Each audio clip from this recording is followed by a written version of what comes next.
Shalom, selamat datang Bapak Ibu Saudara-saudari yang dikasihi Tuhan di channel YouTube GSKI Pluit. Saudaraku, sekalipun kita masih beribadah di rumah kita masing-masing, namun tentunya jangan sampai hal tersebut mengurangi sukacita kita saat kita datang ke hadirat Tuhan. Pada hari ini, sebagaimana biasanya, di minggu pertama, kita akan mengadakan perjamuan kudus. Silakan Bapak Ibu, Saudara-saudari menyiapkan roti dan anggur sendiri di rumah. Kalau Bapak Ibu baru pertama mengunjungi channel kami, jangan lupa subscribe channel GSKI Pluit, like dan share kepada teman-teman dan keluarga agar mereka juga dapat memperoleh berkat dari GSKI Pluit. Bapak Ibu Saudara-saudari yang dikasihi Tuhan, alangkah baiknya jika kita mengikuti ibadah ini dengan sikap yang hormat, pakaian yang rapi, dan kita mengikutinya seperti kita sedang berada di dalam gereja. Baik, mari sekarang kita awali ibadah ini dengan berdoa. Bapa di dalam surga, kami mengucap syukur kepadamu kalau kami pada saat ini tiba di minggu pertama dalam bulan Februari 2021. Kami bersyukur atas penyertaan-Mu dalam kehidupan kami. Kami bersyukur kalau kami masih dapat mengikuti ibadah ini, sekalipun kami belum berkumpul di tempat yang sama, kami masih mengikutinya dari rumah. Namun kami tahu Engkau ada beserta dengan kami. Bapa, biarlah Engkau sertai ibadah ini dari awal hingga akhirnya. Biarlah Engkau urapi semua pelayan-Mu yang bertugas pada ibadah kali ini. Biarlah mereka boleh memberikan yang terbaik bagi-Mu, supaya ibadah ini boleh menyenangkan hati-Mu. Puji-pujian yang kami naikkan boleh sampai ke tahta-Mu, dan ibadah ini boleh memberkati semua yang mengikutinya dimanapun mereka berada. Terima kasih ya Bapa. Kami mau awali ibadah kami dengan mengucap syukur kepadamu di dalam nama Tuhan kami, Yesus Kristus. Amin. Selamat beribadah Bapak Ibu. Tuhan memberkati. Kita percaya ketika kita berada di dalam Tuhan, tiada beban yang berat yang kita lalui. Amin. Kita mau angkat pujian ini bersama-sama dengan sukacita. Haleluya.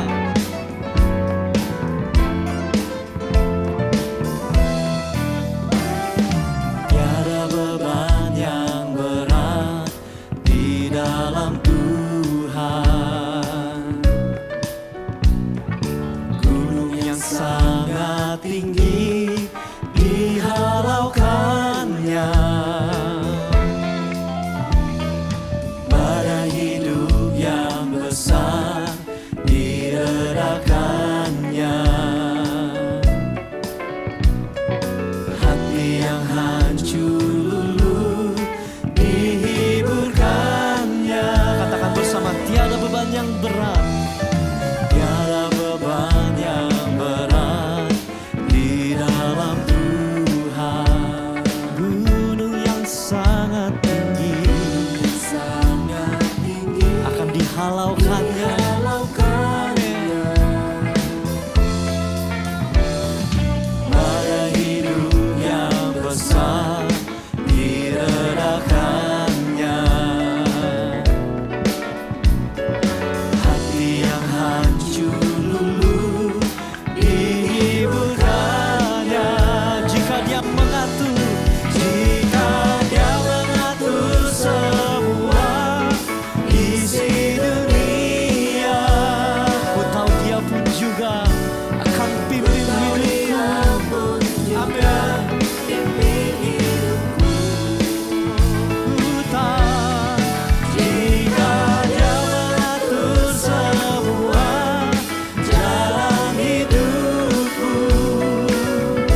bersama.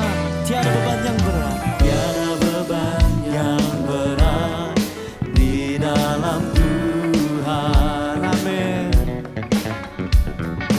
Gunung yang sangat tinggi dihalaukannya, dan badai hidup yang besar diredakannya, dan hati yang hancur akan dihiburkannya. Dengan sungguh mari kita mau katakan, jika Dia mengatur, jika Dia mengatur semua isi dunia, ku tahu Dia pun juga pimpin hidupku. Oh, jika Dia mengatur semua jalan hidupku, ku tahu Dia pun juga tuntun hidupku. Jika Dia mengatur, jika Dia mengatur semua isi dunia, ku tahu Dia pun juga pimpin hidupku.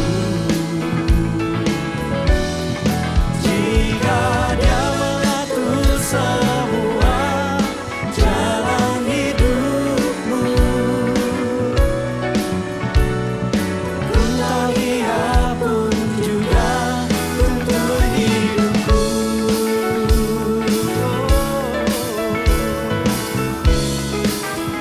Kami percaya kepadamu, Tuhan yang pimpin hidup kami.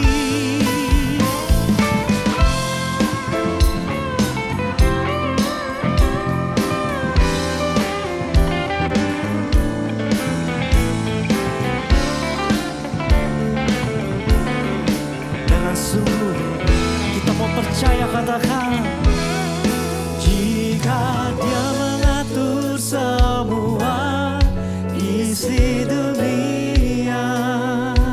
Amin. Ku tahu Dia pun juga pimpin hidupku. Jika Dia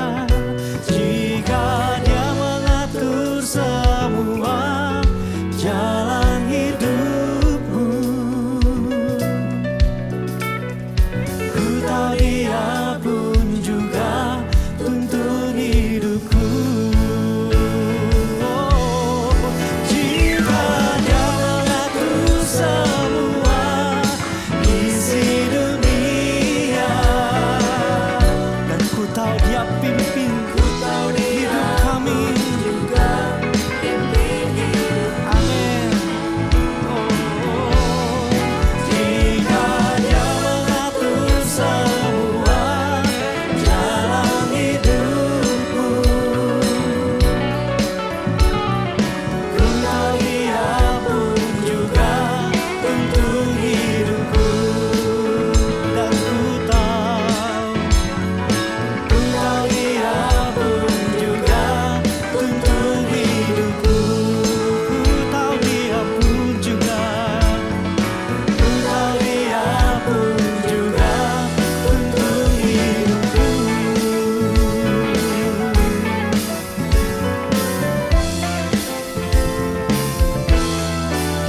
Dengan sungguh kita berikan sorai-sorai bagi Tuhan kita.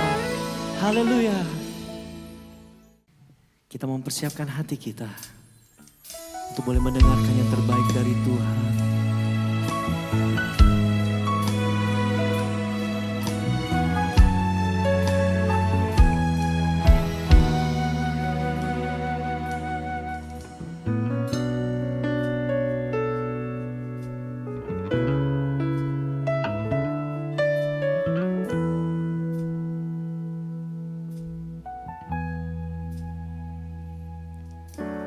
Tarik aku dekat padamu, itu lebih dari berkat yang Kau beri.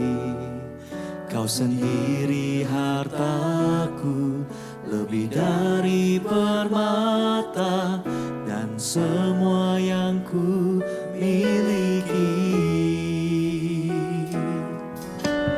Tarik aku dekat padamu, buatku mengerti segala rencanamu. Aku rela lakukan semua yang kau inginkan, bukti kasih pengabdianku.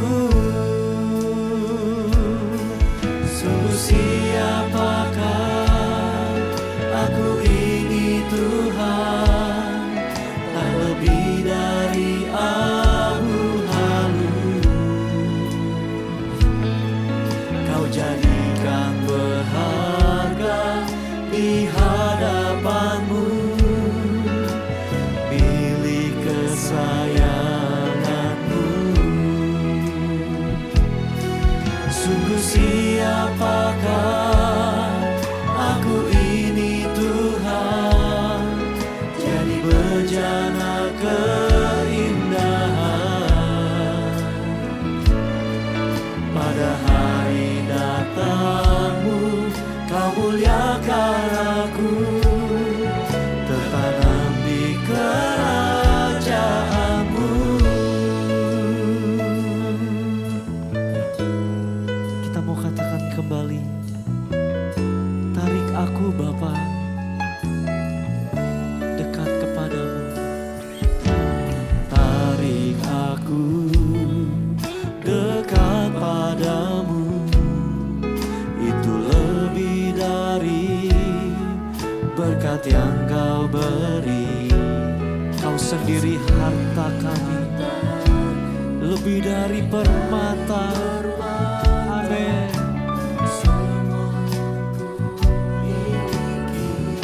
Tarik aku dekat padamu, buatku mengerti Tuhan atas segala rencanamu dalam hidup kami. Aku rela lakukan semua yang kau inginkan, bukti kasih pengabdianku. Oh, sungguh siapakah aku ini Tuhan, tak lebih dari abu halu. Kau jadikan berharga di hadapanmu, milik kesayanganmu. Dan sungguh siapakah aku ini Tuhan, jadi bejana keindahan. Pada hari datangmu kau muliakan aku, tertanam di kerajaanmu. Sungguh siapakah aku ini Tuhan, tak lebih dari abu halu. Kau jadikan berharga di hadapanmu, kami milik kesayanganmu. Terima kasih Tuhan. Sungguh siapakah aku ini Tuhan, jadi bejana keindahan. Dan pada hari datangmu kau memuliakan setiap kami. Haleluya. Tertanam di kerajaanmu, tertanam di kerajaanmu.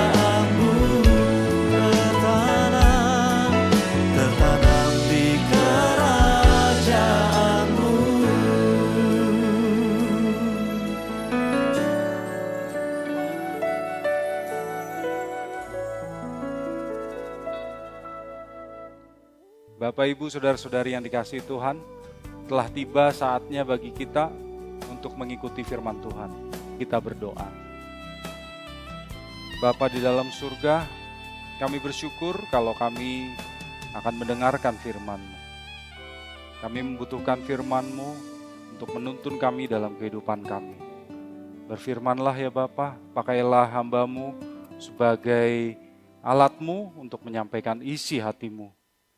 Berkati pemberitaan firman ini ya Bapa, dan kami mau sambut firman-Mu di dalam nama Tuhan kami, Yesus Kristus. Amin. Bapak, Ibu, saudara-saudari yang dikasihi Tuhan, pada tahun ini anak saya yang bungsu akan menyelesaikan studinya di SMA dan akan memasuki bangku kuliah. Dari tahun lalu saya dan istri sudah mencarikan anak saya universitas untuk dia bisa melanjutkan kuliah. Dan saya mendapat informasi bahwa alma mater saya waktu S1 membuka program beasiswa. Jadi saya mendaftarkan anak saya. Anak saya mengikuti ujian saringan masuk dan dia lulus mendapatkan beasiswa. Tetapi beberapa waktu setelah itu, anak saya kemudian menemukan program beasiswa dari universitas yang lain. Ya, yang dia pandang menarik karena ada program kerjasama dengan sebuah universitas lain di luar negeri. Anak saya kemudian mendaftarkan dirinya, mengikuti ujian saringan masuk, dan diterima juga. Bapak Ibu, dengan diterima di 2 universitas seperti ini, tentu anak saya akan memilih hanya salah satu di antaranya. Ditambah lagi ada peluang yang lain, yaitu SBMPTN, untuk penerimaan di perguruan tinggi negeri. Dan kalau dia diterima di perguruan tinggi negeri, kemungkinan itulah yang akan diambilnya, Bapak Ibu. Yang secara aktif, secara efektif menolak panggilan yang sudah diterimanya dari 2 universitas swasta yang sudah menerimanya. Bapak, Ibu, saudara-saudari yang dikasihi Tuhan, saya bukannya sedang membanggakan anak saya, bukan. Tetapi ini mau saya gunakan sebagai sebuah ilustrasi, Bapak Ibu. Agar kita dapat melihat bahwa setelah kita mengikuti ujian untuk memasuki sekolah atau perguruan tinggi, jika universitas memilih untuk menerima mahasiswa tertentu yang memenuhi kriterianya, maka universitas akan memberikan surat penerimaan, yaitu panggilan untuk masuk menjadi mahasiswa universitas tersebut. Tetapi tidak semua orang yang dipanggil oleh universitas itu akan menerima, menanggapi panggilan itu dan kemudian masuk menjadi mahasiswanya. Ini jelas Bapak Ibu. Karena kalau saat ini anak saya sudah diterima di 2 universitas, dia tidak ingin memilih kedua-duanya gitu ya. Pasti salah satu. Sekalipun kuliah di 2 tempat sekaligus tidak ada yang melarang. Tapi dia akan menerima salah satu. Dan dia akan menolak yang lain. Bapak Ibu, jika anak saya menerima salah satu universitas, maka dia akan menjadi mahasiswa yang terpilih dari universitas tersebut. Dia mahasiswa terpilih sebab tidak semua orang yang mendaftarkan diri akan diterima. Nah, seperti itu juga Bapak Ibu panggilan dari Tuhan. Tuhan memanggil orang untuk mengikutinya agar dapat masuk dalam kerajaannya. Tetapi tidak semua orang meresponsnya. Seperti dalam Matius 22 ayat 14 dikatakan, banyak yang dipanggil tetapi sedikit yang dipilih. Orang-orang yang tidak merespons panggilan Tuhan itu bukan orang pilihan. Tapi Pak, kan orangnya memilih untuk ikut Tuhan. Jadi dia yang memilih dong, bukan dipilih. Sama dengan anak saya tadi Bapak Ibu. Dia memilih untuk masuk ke universitas tertentu. Tetapi dari sudut pandang universitas, anak saya itu adalah mahasiswa yang terpilih. Mahasiswa yang mereka pilih. Sebab tidak semua orang yang mendaftarkan diri akan diterima. Jadi begitu cara membacanya Bapak Ibu. Tuhan memanggil seseorang. Dan jika orang tersebut memilih untuk merespons panggilan dari Tuhan, berarti dia adalah orang yang terpilih. Mengapa? Karena manusia punya kehendak bebas Bapak Ibu. Dan manusia bisa meresponi panggilan tersebut dan bisa tidak. Tidak semua orang akan merespons terhadap panggilan dari Tuhan. Mengapa tidak bersedia? Bukankah panggilan Tuhan untuk menjadi anggota keluarga kerajaan Allah itu indah? Ya betul indah. Tapi enggak semua orang mengerti betapa indahnya panggilan itu bukan? Ada orang yang tidak tertarik untuk hidup di dunia yang akan datang. Ada. Ada juga yang tidak percaya bahwa dunia yang akan datang itu ada. Ada yang merasa dirinya sudah baik, cukup baik untuk masuk ke dunia yang akan datang. Dia tidak merasa dirinya butuh juru selamat. Ada yang merasa memiliki hukum, seperti hukum Taurat, dan itu membuatnya menjadi manusia yang baik. Dengan mengerjakannya, ya kehidupan kekalnya sudah cukup terjamin. Itu yang mereka pikirkan, sehingga tidak butuh juru selamat, dan lain-lain alasannya. Tetapi Bapak Ibu yang mendengarkan pesan ini adalah orang-orang yang merespons panggilan dari Tuhan. Amin.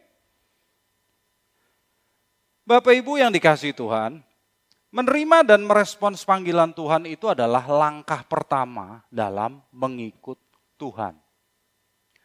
Tetapi respons itu membutuhkan komitmen yang bulat.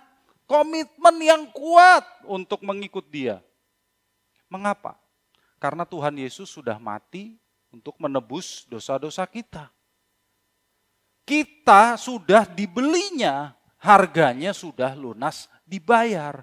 Itu menjadikan kita sepenuhnya menjadi milik Tuhan.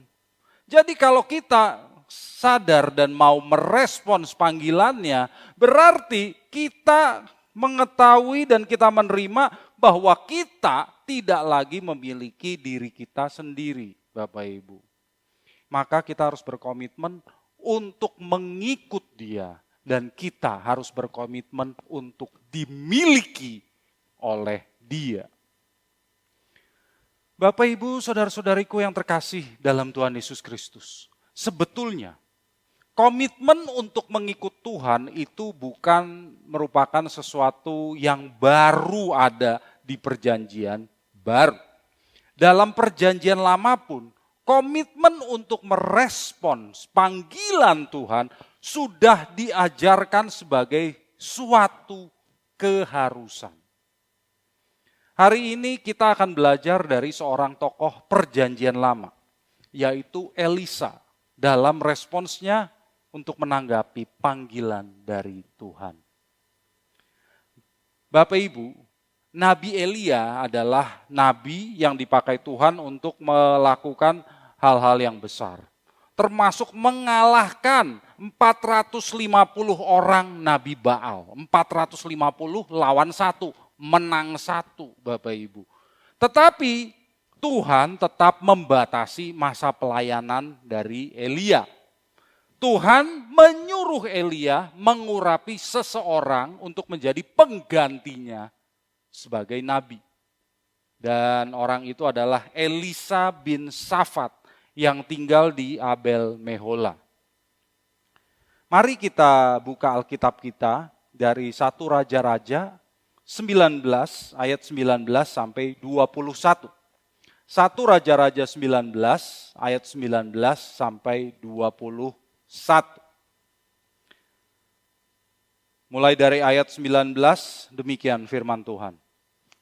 Setelah Elia pergi dari sana, ia bertemu dengan Elisa bin Safat yang sedang membajak dengan 12 pasang lembu, sedang ia sendiri mengemudikan yang ke-12. Ketika Elia lalu dari dekatnya, ia melemparkan jubahnya kepadanya. Lalu Elisa meninggalkan lembu itu dan berlari mengikuti Elia. Katanya, biarkanlah aku mencium ayahku dan ibuku dahulu, lalu aku akan mengikuti engkau. Jawabnya kepadanya, baiklah, pulang dahulu dan ingatlah apa yang telah kuperbuat kepadamu. Lalu berbaliklah ia daripada Elia. Ia mengambil pasangan lembu itu, menyembelihnya, dan memasak dagingnya dengan bajak lembu itu sebagai kayu api. Ia memberikan daging itu kepada orang-orangnya. Kemudian makanlah mereka. Sesudah itu bersiaplah ia, lalu mengikuti Elia dan menjadi pelayannya. Bapak Ibu yang dikasihi Tuhan, di ayat yang ke-19 dijelaskan bahwa Elia pergi dari tempatnya menerima perintah Tuhan. Di mana? Di Gunung Horeb. Kemudian Elia menuju Abel Mehola, tempat tinggal Elisa. Dan di sini dikatakan Elisa sedang membajak dengan 12 pasang lembu. Membajak ladang ya Bapak Ibu ya. Bukan membajak program komputer, bukan. Membajak ladang. Nah, Bapak Ibu, mengapa saya mengambil Elisa sebagai contoh orang yang berkomitmen? Karena Elisa di sini dikatakan membajak dengan menggunakan lembu atau sapi. Dan sebentar lagi adalah tahun baru Imlek. Bapak Ibu, tahun baru Imlek tahun ini tahun apa? Tahun kerbau gitu kan? Iya, tahun kerbau. Tapi ada yang menyebutnya juga tahun sapi, tahun lembu. Niu itu artinya sapi. Dalam bahasa Mandarin disebutnya begitu, Niu sapi. Tetapi orang Indonesia lebih senang menyebutnya tahun kerbau. Kalau di bahasa Inggris juga dikatakan Year of the Ox. Tahun apa? Tahun sapi. Ya. Aslinya di Tiongkok memang lebih banyak sapi daripada kerbau. Ya. Karena sekalipun kerbau dan sapi itu masih famili, tapi beda spesies Bapak Ibu. Dan kalau di Alkitab pun tidak ada kerbau, yang ada cuma sapi. Jadi kita pakai contoh sapi atau lembu saja, ya, oke? Nah, di sini Elisa dikatakan sedang membajak dengan 12 pasang lembu. 12 pasang, 24 ekor. Apa artinya Bapak Ibu? Artinya Elisa ini orang yang kaya. Kaya. Mereka memiliki ladang yang sangat luas sehingga untuk membajaknya saja butuh 12 pasang lembu. Lalu Elisa dikatakan mengemudikan bajak yang ke-12. Jadi jelas di sini, Elisa itu anaknya juragan. Ya, dia mengemudikan yang ke-12. Artinya dia membajak sambil mengawasi orang-orang atau anak buahnya yang lain. Dia itu supervisornya.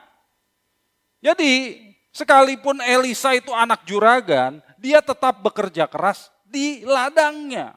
Dia bukan anak yang hidup ongkang-ongkang kaki saja, ya mentang-mentang orang tuanya kaya. Enggak, dia rajin bekerja. Nah, memang Elisa ini tidak dipanggil hanya sekedar sebagai pengikut Tuhan. Tetapi Elisa dipanggil sebagai nabi. Itu panggilan yang khusus. Tapi yang perlu kita perhatikan, Allah menyukai orang yang rajin bekerja. Dan untuk panggilan khususnya, orang yang rajinlah yang dicarinya. orang yang rajin, bukan orang yang malas. Ingat saudara, Allah tidak pernah memilih seorang pemalas sebagai pelayannya.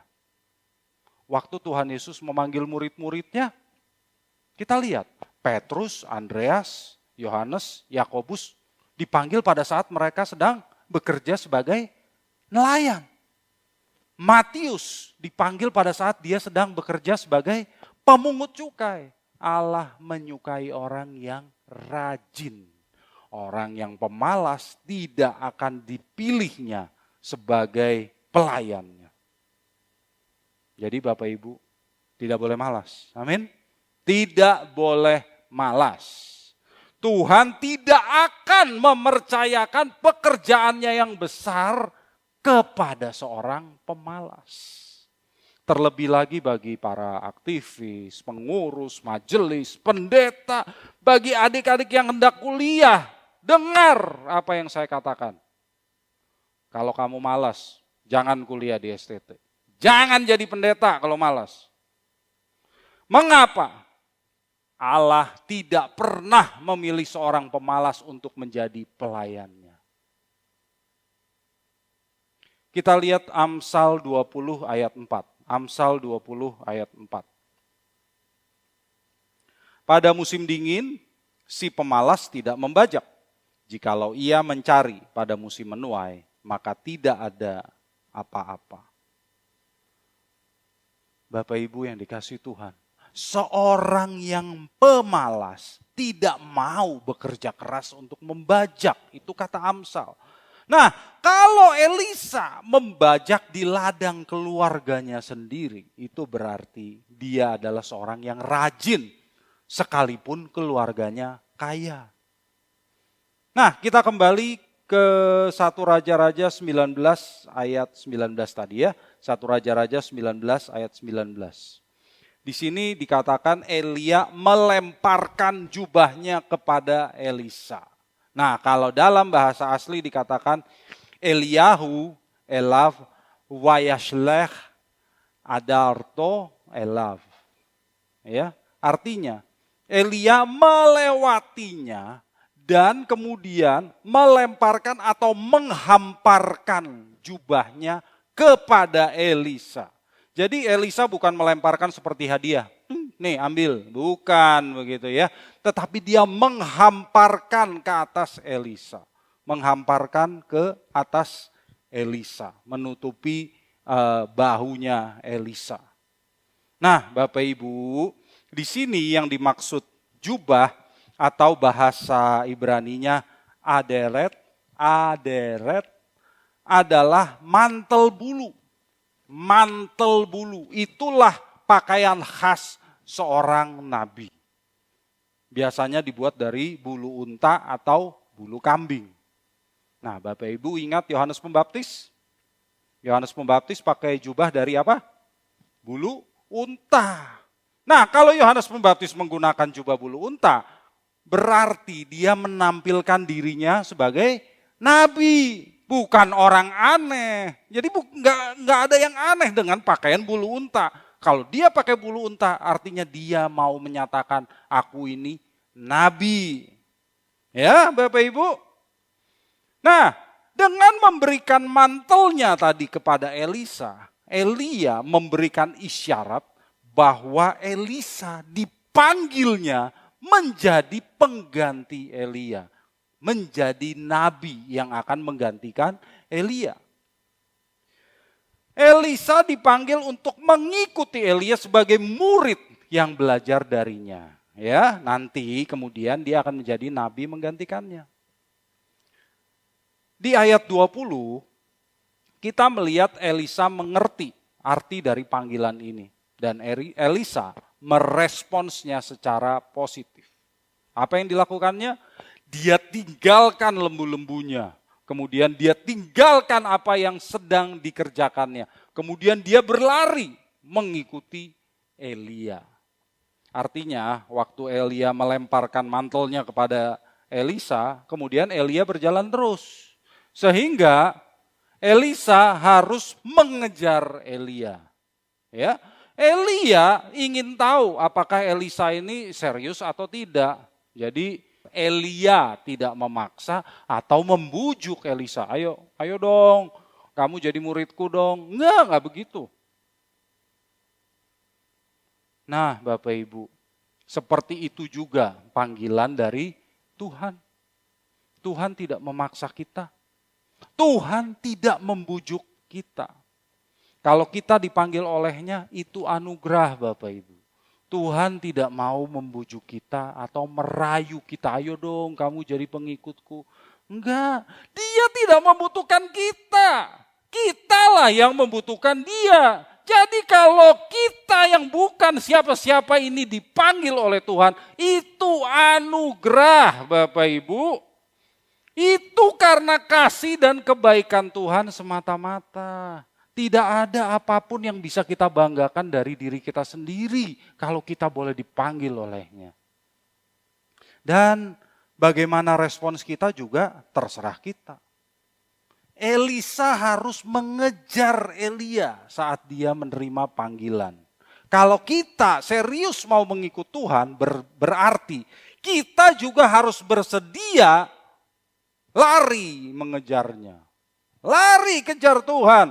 Jangan nanti berkata, Tuhan gak mau tungguin saya sih, jadi saya tertinggal. Ya jangan begitu.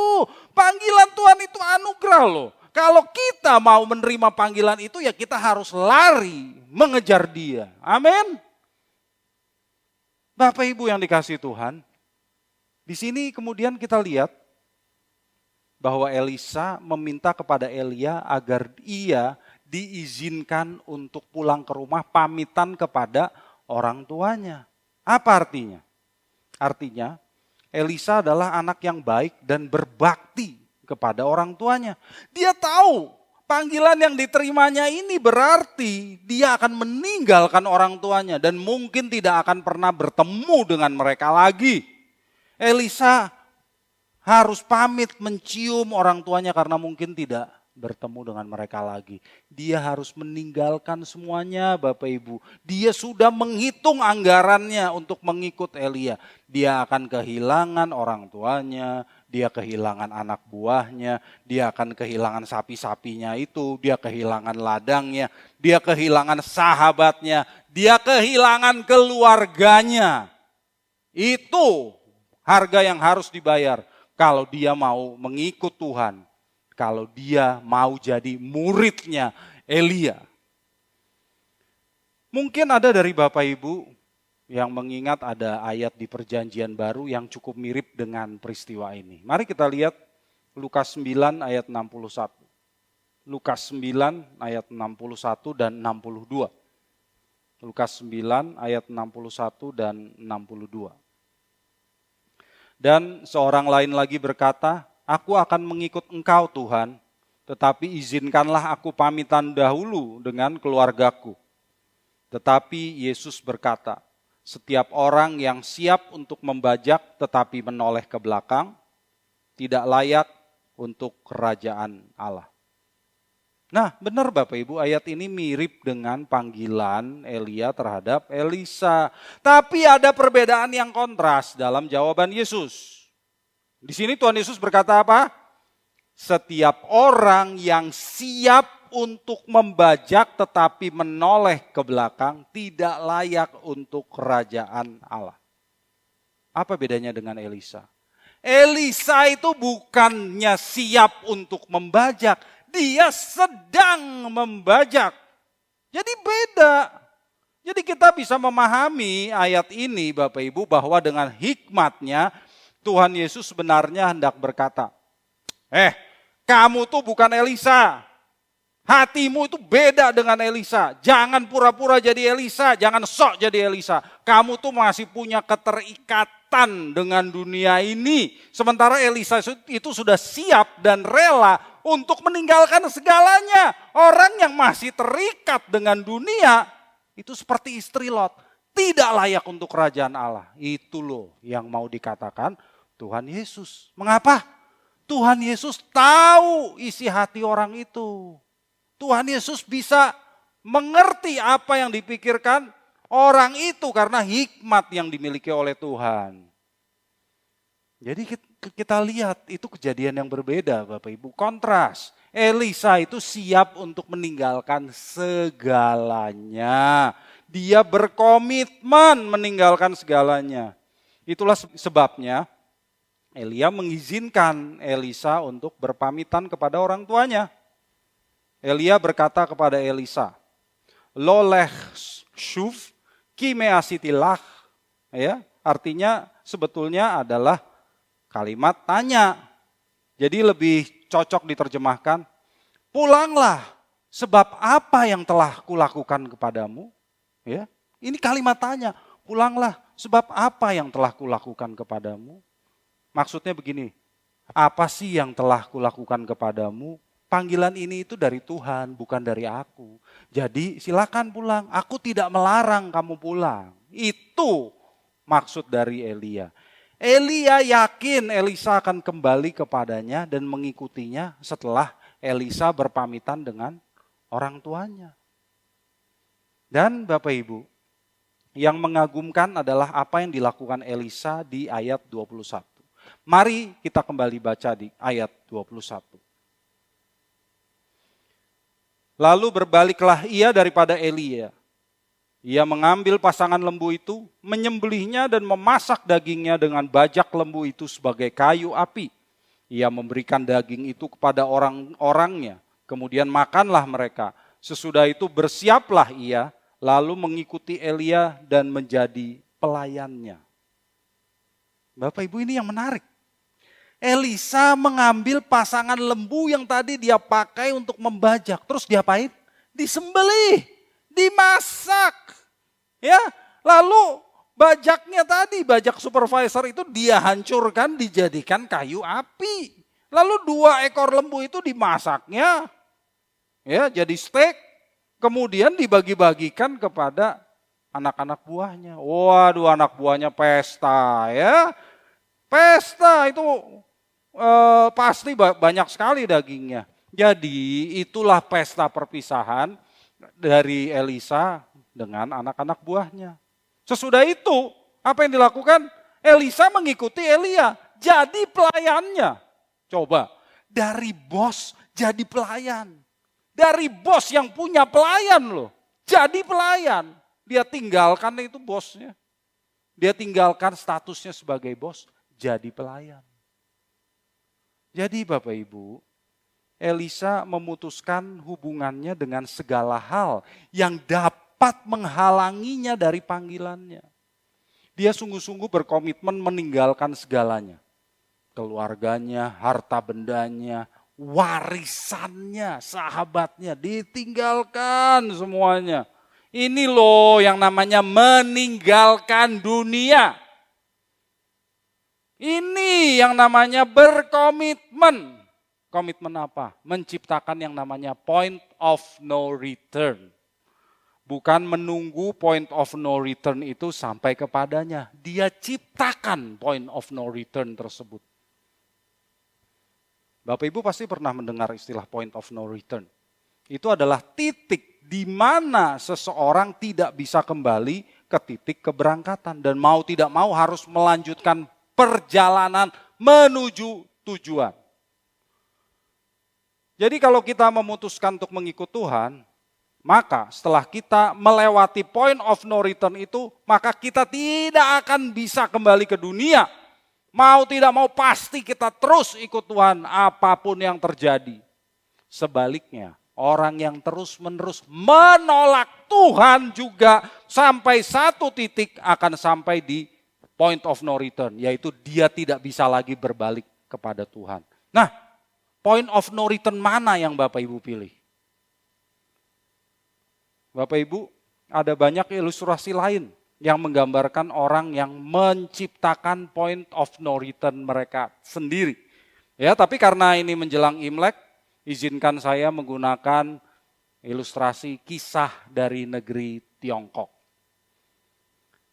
Di tahun 208 sebelum Masehi, di akhir masa dinasti Qin, Xiang Yu, Raja negeri Sichu, memberontak terhadap kekaisaran Qin. Di Qilu terjadi pertempuran dengan Qin. Xiang Yu memerintahkan 2 jenderalnya untuk mendahului dia, membawa 20.000 orang pasukan menyeberang Sungai Kuning atau Huanghe untuk memperkuat kota Qilu. Ya, untuk membantu negeri Cao yang sedang diserang oleh Qin.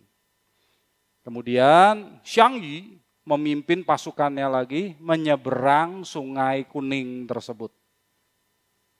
Nah, ternyata setelah menyeberang, ya, Xiang Yu menemukan bahwa di medan perang pasukan Cao itu sudah nyaris kelaparan karena terus-menerus diserbu oleh tentara Qin. Xiang Yu memerintahkan pasukannya yang baru menyeberang itu mengambil bahan makanan dari kapal hanya cukup untuk 3 hari saja. Sesudah itu sisanya dibakar.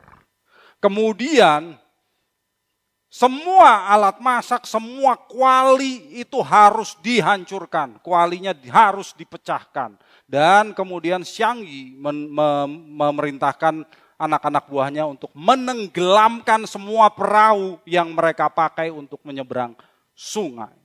Artinya Bapak Ibu, gak ada pilihan lain bagi mereka. Tidak ada pilihan bagi pasukannya selain perang, menang, dan rebut makanan dari musuh. Rebut semua bahan makanan dari musuh. Kalau tidak mereka mati. Kenapa? Makanannya cuma cukup untuk 3 hari Bapak Ibu.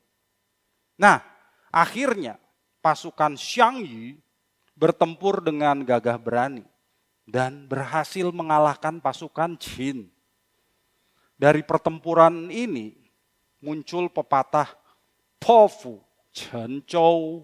Pofu Chenzhou artinya pecahkan kuali, tenggelamkan perahu. Pecahkan kuali, tenggelamkan perahu. Tindakan drastis yang dilakukan oleh Elisa itu sama dengan yang dilakukan oleh Xiang Yu. Dalam bahasa Inggris, burn the ships, bakar kapalnya. Ya, artinya apa? Buat diri kita tidak bisa berbalik lagi. Buat diri kita tidak bisa melarikan diri. Tidak ada pilihan lain selain maju terus dan menang. Komitmen seorang Kristen tuh harus begitu. Harus seperti Elisa. Pofu, Chenzhou, tenggelamkan perahumu, bakar kualimu, bakar bajakmu, bunuh sapimu. Itu. Tidak boleh ada yang menghalangi kita dari mengikut Tuhan sepenuh hati dan dimiliki olehnya. Amin. Ini jelas kontras dengan orang muda yang kaya yang datang kepada Tuhan Yesus, ya, yaitu kisah yang sering kita dengar di Matius 16 ayat 16 sampai 26. Orang muda yang kaya itu datang bertanya kepada Tuhan Yesus, "Guru, perbuatan baik apa yang harus aku lakukan untuk beroleh hidup yang kekal?" Nah, saat Tuhan Yesus berkata kepadanya, "Kalau kamu mau sempurna, pergi, jual segala milikmu, bagikan kepada orang miskin, maka kamu akan beroleh harta di surga. Lalu kembali ke sini, ikut aku." Apa yang terjadi? Mau ikut enggak? Enggak mau Bapak Ibu. Kenapa? Banyak hartanya. Orang muda yang kaya itu yang datang kepada Yesus tidak mau membakar bajaknya, membunuh sapinya. Enggak mau pofu, cencou, enggak mau. Elisa juga kaya. Elisa rela membakar bajaknya dan membunuh sapinya. Jadi apa sih masalahnya? Soal hati Bapak Ibu, hati. Tuhan Yesus berkata nih ya, pada saat orang muda yang kaya itu pergi meninggalkannya. Coba kita lihat. Matius 19 ayat 23. Matius 19 ayat 23. Yesus berkata kepada murid-muridnya, "Aku berkata kepadamu, sesungguhnya sukar sekali bagi seorang kaya untuk masuk ke dalam kerajaan surga." Bapak Ibu yang dikasihi Tuhan, Elisa juga kaya. Dan Elisa bukan sekedar masuk ke dalam kerajaan surga. Elisa jadi nabi Tuhan yang dipakainya dengan luar biasa. Jadi yang dimaksud kaya di sini bukan benar-benar secara harfiah punya harta yang banyak. Bukan. Tapi yang dimaksud kaya oleh Tuhan Yesus adalah orang-orang yang terikat dengan dunia. Terikat dengan kekayaan. Terikat dengan harta. Terikat dengan hal-hal lain yang menghalangi kita untuk mengikut Tuhan dan dimiliki olehnya. Itu loh. Jadi bukannya tidak boleh kaya secara materi, bukan. Tapi tidak boleh terikat dengannya. Jadilah orang yang kaya materi tapi tidak terikat dengan kekayaan itu. Dan menyadari bahwa itu adalah sepenuhnya milik Tuhan. Jadi Bapak Ibu bisa dipakainya menjadi alat yang berguna bagi kerajaan Allah. Amin. Bapak Ibu boleh kaya. Tapi jangan jadikan kekayaan itu lembu dan bajak yang menghalangi Bapak Ibu dari mengikut Tuhan dan dimiliki olehnya. Apa? Tapi orang lain juga jadi Kristen gak kayak gitu deh Pak. Gak ekstrim seperti itu. Hidupnya biasa-biasa aja kok. Kayak gitulah seperti orang-orang lain. Oh, artinya mereka belum punya komitmen yang benar Bapak Ibu. Gak sungguh-sungguh komitmennya. Orang Kristen yang benar, yang dilihat oleh Tuhan sebagai pengikutnya yang benar, tidak mungkin hidup biasa-biasa saja. Tidak mungkin. Tidak punya ikatan lagi dengan dunia, itu harusnya. Pesona dunia itu selalu membujuk kita untuk menoleh ke belakang. Maka kita harus seperti Elisa. Bunuh lembunya, bakar bajaknya. Pofu. Chen Chou, itu semboyan kita ya hari ini ya. Pofu Chen Chou. Miliki komitmen seperti ini untuk mematikan manusia lama kita. Matikan kodrat dosa kita. Jangan biarkan manusia lama kita itu hidup lagi. Matikan kodrat dosa kita. Kenakan kodrat ilahi. Amin. Paulus berkata, matikan dalam dirimu segala sesuatu yang bersifat duniawi. Pofu, Chen-chou, pecahkan kualinya, bakar perahunya. Bunuh sapinya, bakar bajaknya. Tidak ada kata mundur, tidak ada kata kabur. Yang ada hanya maju. Maju terus, menang dalam pertandingan iman. Sampai kita tiba di kerajaan surga dan disambut oleh Tuhan kita, Yesus Kristus. Amin. Kiranya firman ini memberkati Bapak Ibu sekalian. Bapak Ibu yang dikasihi Tuhan, kita telah sampai di perjamuan kudus. Mari kita berdiri dan kita berdoa. Bapa di dalam surga, kami bersyukur atas firman-Mu. Kami mau belajar memiliki komitmen yang benar, komitmen yang bulat untuk mengikut Engkau. Kami mau belajar untuk sungguh-sungguh meninggalkan dunia, membakar bajak yang kami miliki, membunuh sapi-sapi kami, apapun kami lakukan. Supaya kami tidak berbalik kembali ke dunia ya Tuhan. Kami mau belajar sungguh-sungguh menyingkirkan segala hal yang menghalangi kami dari mengikut-Mu Tuhan. Roh Kudus, biarlah Engkau terangi akal budi pikiran kami. Bimbing kami terus dalam kehidupan kami. Meteraikan firman-Mu dalam kehidupan kami. Supaya kami dapat sungguh-sungguh menghidupi firman ini. Sungguh-sungguh berkomitmen mengikut Engkau, meninggalkan dunia dalam kehidupan kami. Sehingga hidup kami berkenan di hadapan-Mu Tuhan. Terima kasih ya Bapa, terima kasih atas firman-Mu. Bapa, kami bersyukur atas kasih-Mu, anugerah-Mu yang begitu besar buat kami semua. Kami bersyukur atas karya keselamatan-Mu. Kami telah mengingat karya keselamatan-Mu yang luar biasa itu. sehingga Engkau mengutus anak-Mu mengorbankan dirinya sampai mati di kayu salib. Bapa, kami mau mengingat karya keselamatan-Mu melalui putra-Mu Tuhan Yesus. Dengan makan roti dan minum anggur ini, kami rela untuk menjadi roti yang terpecah, anggur yang tercurah, menjadi berkat bagi sesama. Kami mau turut serta dalam memberitakan karya keselamatan-Mu atas dunia ini. Karena itu, kuduskanlah ya Bapa, roti dan anggur yang ada di hadapan kami ini. Kuduskanlah dan berkatilah roti dan anggur ini menjadi roti dan anggur yang berkuasa. Berkuasa untuk mengubah kami, mengubah hati kami menjadi pribadi yang berkenan di hadapan-Mu. Terima kasih ya Bapa, terima kasih. Kami naikkan doa ini dalam nama Tuhan kami, Yesus Kristus. Amin. Terimalah roti dan anggur, dan kita akan menyanyi bersama Kau bawa aku di jalan salib-Mu.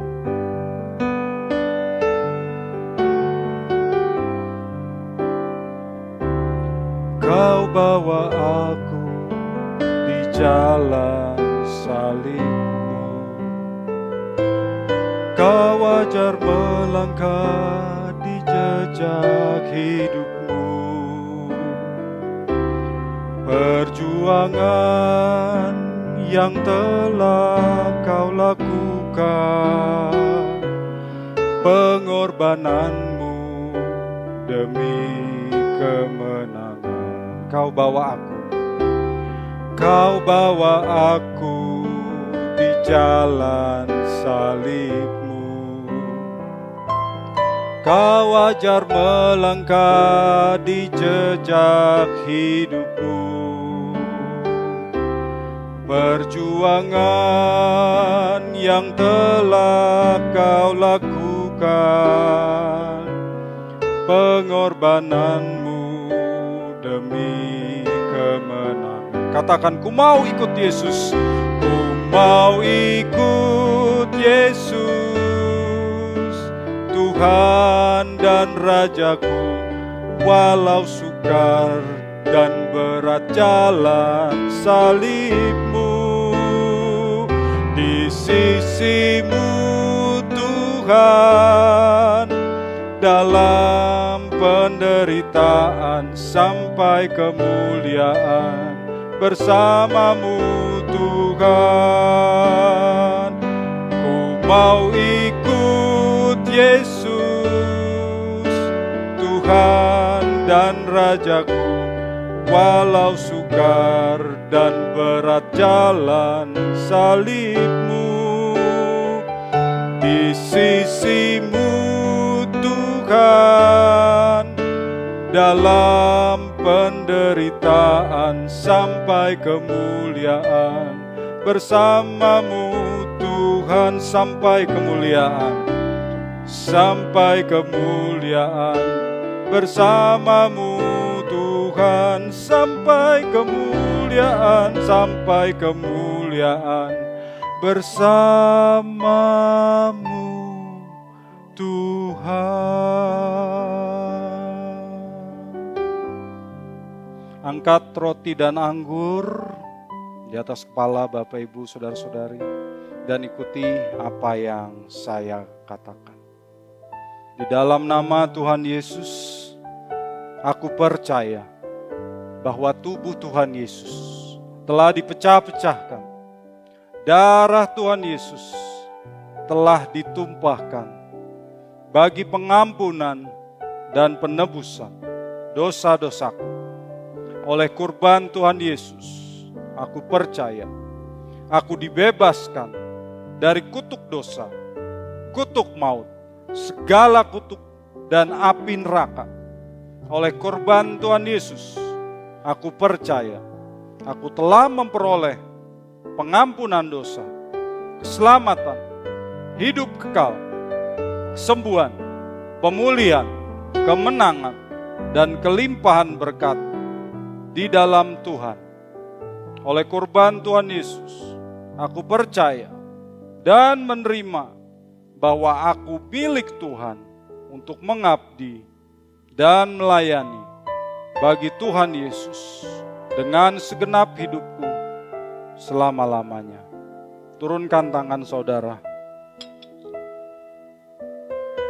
Sesungguhnya sengsaramu, sesungguhnya sengsaramu karena salahku, sesungguhnya deritamu karena dosaku, sesungguhnya kedatanganmu gantikan tempatku, agar aku tak binasa. Sesungguhnya sengsaramu karena salahku, sesungguhnya deritamu karena dosaku, sesungguhnya kedatanganmu gantikan tempatku, agar aku tak binasa.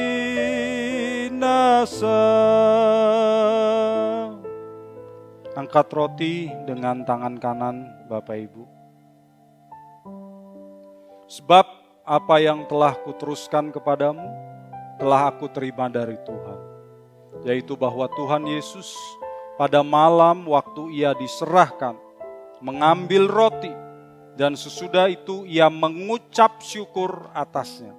Ia memecah-mecahkannya dan berkata, "Inilah tubuhku yang diserahkan bagi kamu.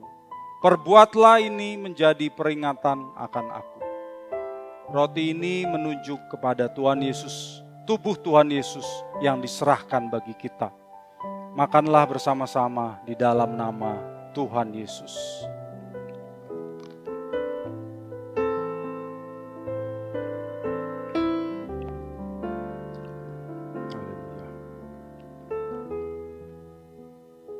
Angkat anggur dengan tangan kanan Bapak Ibu.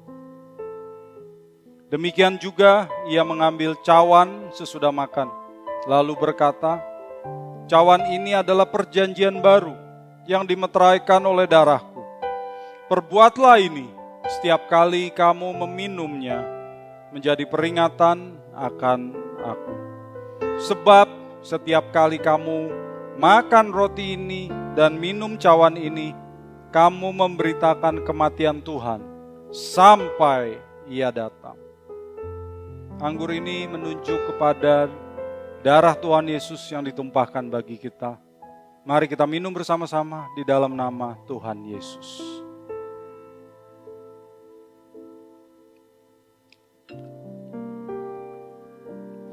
Terima kasih ya Tuhanku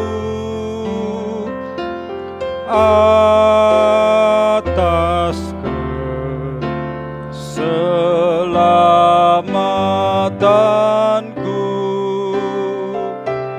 padaku telah kau beri hidup bahagia abadi.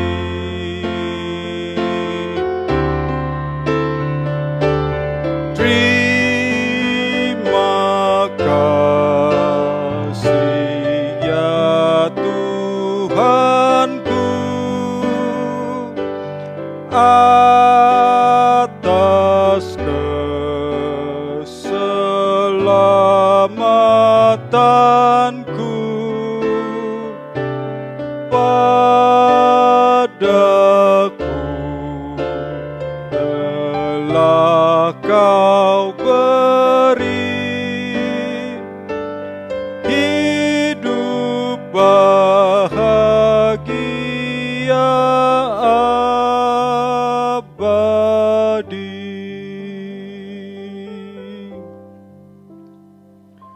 Bapa di dalam surga, kami bersyukur atas firman-Mu dan kami bersyukur atas perjamuan kudus yang telah kami terima. Ajar kami terus untuk sungguh-sungguh menjaga komitmen kami untuk mengikut Engkau dan dimiliki oleh Engkau. Biarlah perjamuan kudus ini memberkati kami ya Bapa, dan kami naikkan doa ini dalam nama Tuhan kami, Yesus Kristus. Amin. Bapak Ibu, tinggallah sejenak sampai doa berkat, dan kita akan ikuti beberapa pengumuman.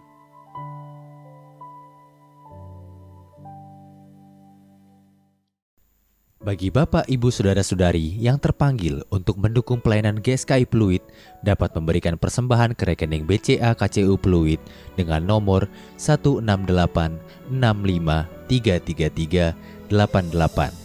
Sekali lagi, 1686533388 atas nama GSKI Pluit.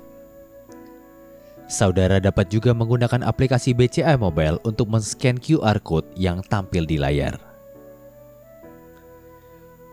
Bapak, Ibu, Saudara-saudari juga dapat memberikan persembahan melalui aplikasi-aplikasi yang menerima KRIS seperti GoPay, Dana, OVO, Oktomobile CMB Niaga, Permata Mobile X, dan sebagainya.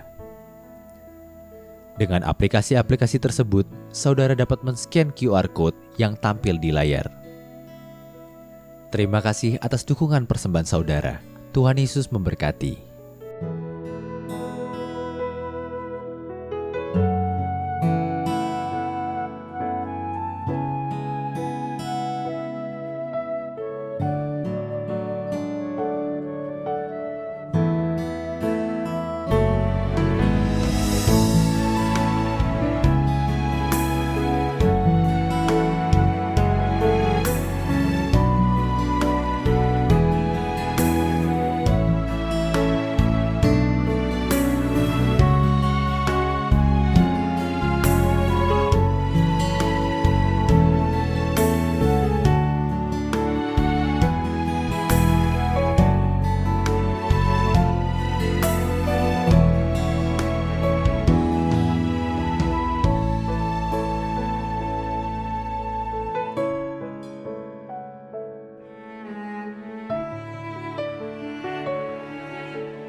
Shalom, saya Pendeta Mark Elia Saputra beserta dengan istri dan seluruh pengurus dan aktivis GSKI Pluit mengucapkan Selamat Tahun Baru Imlek. Kung Chu Tacha, 新年快乐！ Sui Sui Ping An. Saudaraku, pada tahun baru Imlek kali ini banyak dari kita yang tidak dapat berkumpul bersama keluarga. Tetapi kita tetap berdoa supaya keluarga kita dalam lindungan Tuhan dan dalam sukacita, sebab Tuhan Yesuslah satu-satunya sumber sukacita kita. Dan di tahun kerbau ini, marilah kita berjuang semakin gigih untuk semakin serupa dengan Guru Agung kita, Tuhan Yesus Kristus. Tuhan memberkati. Bapak Ibu yang dikasihi Tuhan, kita telah tiba pada penghujung ibadah kita pada hari ini.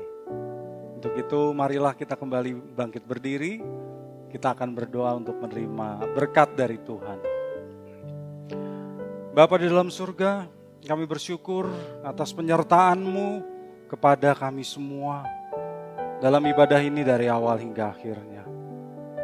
Bapa, berkati persembahan yang dibawa oleh anak-anak-Mu, karena persembahan ini akan dipergunakan untuk pekerjaan-Mu ya Tuhan. Berkatilah mereka yang memberi maupun yang tidak memberi ya Bapa. Engkau yang mengetahui masalah-masalah yang dihadapi oleh anak-anak-Mu, khususnya pada masa situasi pandemi yang belum berakhir ini ya Bapa. Biarlah Engkau berikan belas kasihan-Mu kepada anak-anak-Mu ya Bapa. Cukupi kebutuhan anak-anak-Mu ya Bapa, supaya mereka boleh hidup dan menyadari bahwa penyertaan-Mu selalu ada atas mereka. Dan Bapa, bimbing kami, tuntun kami dalam kehidupan kami, di minggu ini. Roh Kudus, pimpin kami. Biarlah Engkau berjalan di depan kami dan kami mengikutimu. Supaya kehidupan kami makin lama makin berkenan di hadapan-Mu. Terima kasih ya Bapa, terima kasih. Kami naikkan doa ini di dalam nama Putra-Mu yang tunggal, Tuhan Yesus Kristus, yang telah mengajar kami untuk berdoa. Kita sama-sama naikkan doa Bapa kami. Bapa kami yang di surga, dikuduskanlah nama-Mu. Datanglah kerajaan-Mu. Jadilah kehendak-Mu di bumi seperti di surga. Berikanlah kami pada hari ini makanan kami yang secukupnya. Dan ampunilah kami akan kesalahan kami. Seperti kami juga mengampuni orang yang bersalah kepada kami. Dan janganlah membawa kami ke dalam pencobaan, tetapi lepaskanlah kami daripada yang jahat. Karena Engkaulah yang empunya kerajaan dan kuasa dan kemuliaan sampai selama-lamanya. Amin. Angkatlah kedua tanganmu, arahkan pandanganmu kepada Tuhan dan terimalah berkat dari Tuhan. Biarlah kasih dari Allah Bapa, anugerah dari Putranya yang tunggal Tuhan Yesus Kristus, dalam persekutuan dengan Roh Kudus, menyertai saudara sekalian mulai saat ini sampai selama-lamanya. Amin. Bapak Ibu yang dikasihi Tuhan, demikianlah ibadah kita. Jangan lupa subscribe channel GSKI Fluid dan like video ini. Nanti pada pukul 13.30 jangan lewatkan Elevate Service yang dapat Bapak Ibu ikuti di channel Elevate Live by Faith. Kita akan bertemu kembali pada kesempatan mendatang. Tuhan memberkati.